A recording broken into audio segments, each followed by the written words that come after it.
विद्वान कहता है लला करमवीर कि तेरो राम तोई में, भगवान कहीं गैर नहीं है, कि तेरो राम तोई में तू अंत काहे भटके, तेरो राम तोई में।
या आइए वही गौर करते हैं।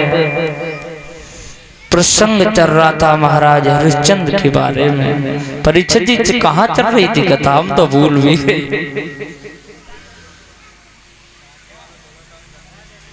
ध्यान से ना सुनता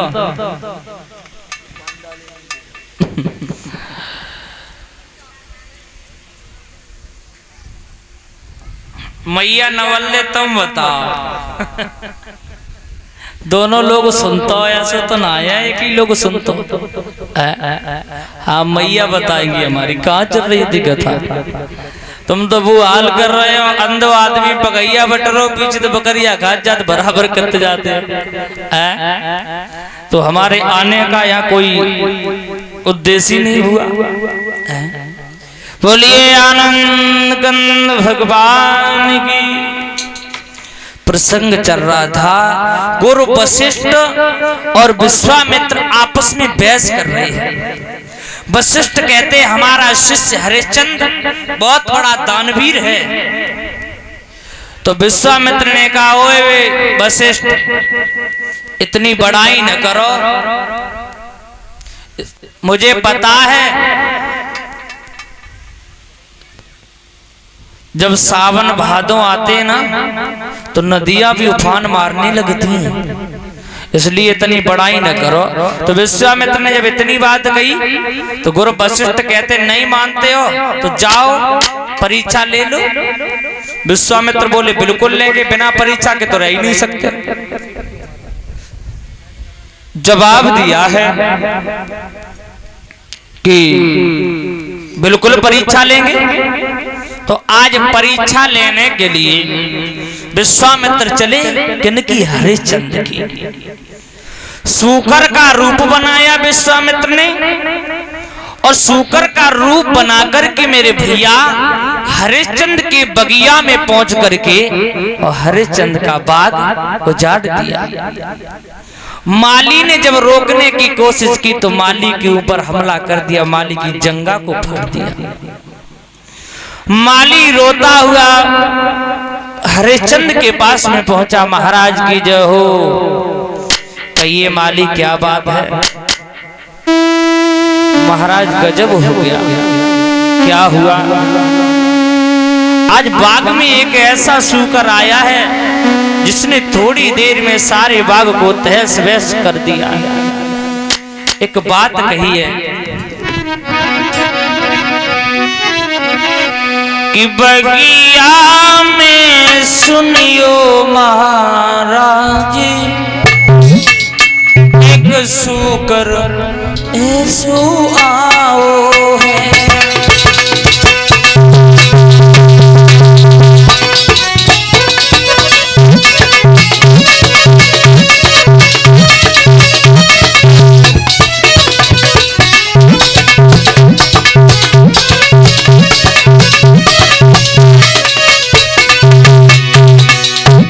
जवाब दिया महाराज आज अपने बगिया में एक ऐसा सूकर आया है। जवाब दिया कैसा आया।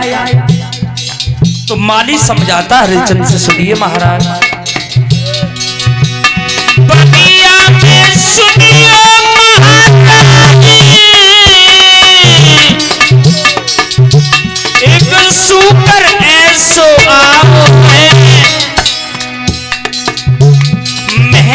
से बाग लगाओ तो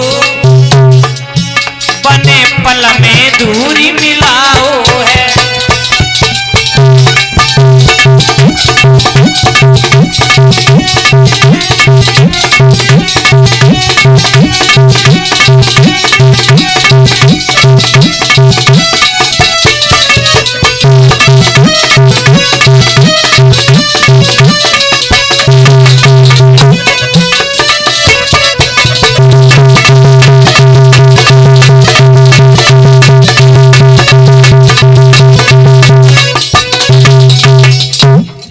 जवाब दिया महाराज,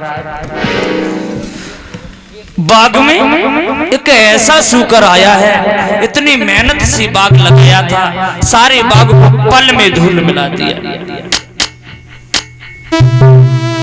हरिश्चंद्र कहने लगे, अरे माली, तुम्हें ये पता होना चाहिए समय कौन सा है।